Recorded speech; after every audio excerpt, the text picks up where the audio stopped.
Los Testigos de Jehová. Su historia. Su fundador fue Charles Taze Russell. Nació en Pittsburgh, Pensilvania, en los Estados Unidos de Norteamérica, en 1852. Sus padres eran cristianos presbiterianos y él se volvió adventista. El año 1870 organizó un curso en su ciudad natal para estudiar la Biblia. Aquí tuvo la oportunidad de conocer los estudios de un cierto Guillermo Miller, que se referían a la segunda venida del Cristo, interpretando Daniel 8:14. Después de 2300 tardes y mañanas, el santuario será purificado. Y dando a cada día el significado de un año, Miller había llegado a la conclusión que el año 1843 Cristo volvería a la tierra, empezando a contar desde el año 457 a.C., cuando Esdras regresó a Jerusalén con los judíos desterrados en Babilonia. Reino milenario. No obstante el rotundo fracaso de Miller, el joven estudiante de la Biblia Carlos Russell quedó impactado por el clima de espera que dichos estudios habían creado en la gente y quiso aprovecharse para fundar una nueva agrupación religiosa. En el año 1876 hizo el grande descubrimiento según el cual Cristo había regresado 2 años antes en forma espiritual, puesto que espiritualmente había resucitado a los 3 días de haber muerto. Se consideró a sí mismo como uno de los 7 mensajeros de Dios, que Dios había destinado a iluminar a los que viven en las tinieblas. Su misión consistía en preparar el reinado milenario de Cristo, que tendría lugar el año 1914 al año 2914. Por lo tanto, dedicaría todas sus energías a destruir todos los errores de las religiones existentes. Propaganda. Para lograr esto, el año 1879 fundó la revista Atalaya y Heraldo de la Presencia de Cristo. Atalaya quiere decir torre de observación, el lugar donde antiguamente se ponía el centinela para descubrir cuando algún enemigo se acercaba a la ciudad. El año 1884 fundó la Sociedad de Tratados de la Atalaya, mediante las limosnas de los adeptos y las ganancias que sacaba de las publicaciones. Logró montar una grande imprenta y empezó a comprar grandes propiedades. Escándalos. Mientras sus éxitos en campo proselitístico despertaban grande interés en la opinión pública, su conducta dejaba desorientados a muchos de sus seguidores. En 1897, la esposa de Russell, alegando crueldad e infidelidad, pidió y consiguió el divorcio. Russell apeló 5 veces, sin conseguir nada. Más tarde, tuvo que comparecer ante los tribunales bajo la acusación de vender trigo milagroso a $60 el barril. Aseguraba que iba a producir 15 veces más la cosecha del trigo normal, lo que nunca se realizó.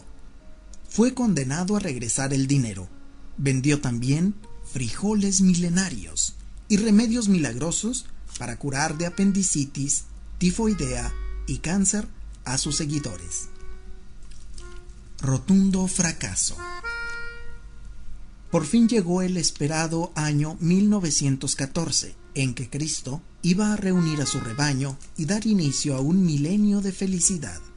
Además, Jerusalén iba a ser liberada del dominio pagano y se acabarían todas las iglesias, en especial la Iglesia Católica, todos los gobiernos, los bancos y las escuelas.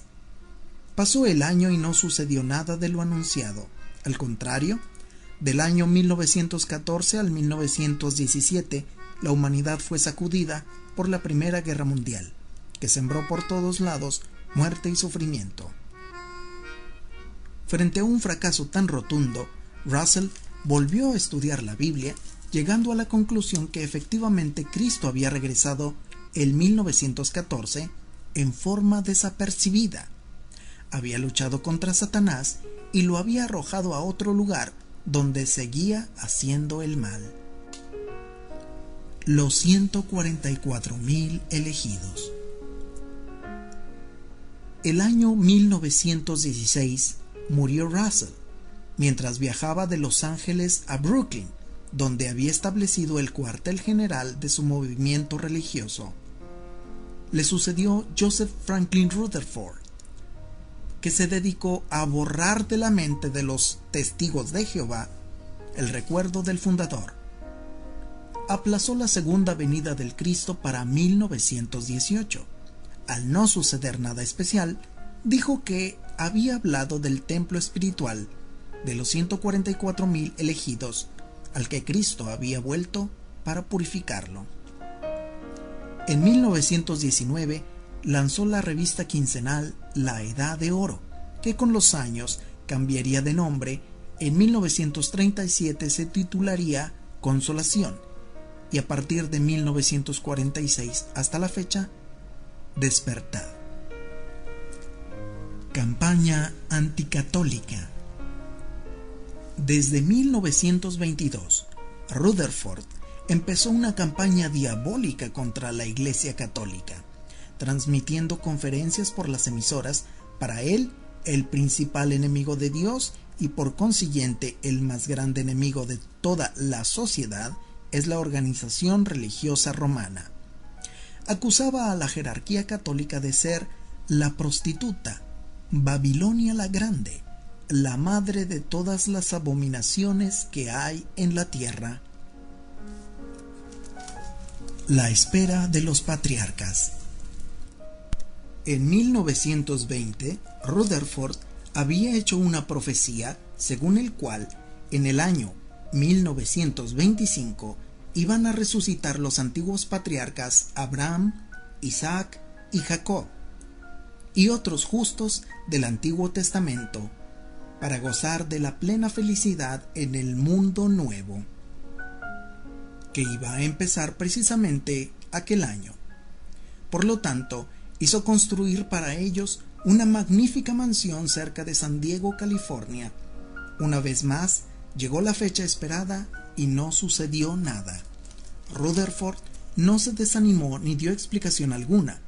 Esperó su llegada hasta el 1930, cuando se decidió ocupar la mansión personalmente, viviendo en ella como un antiguo rey hasta el día de su muerte, que aconteció el año 1942. Preparación de los propagandistas. Le sucedió en la presidencia de los Testigos de Jehová Nathan Homer Knorr. Antes que nada, trató de cambiar de táctica en las relaciones humanas frente a las fuertes reacciones que de parte de los gobiernos y las iglesias cristianas habían provocado la actitud descarada de Joseph Franklin Rutherford, que tildaba a todos de satánicos.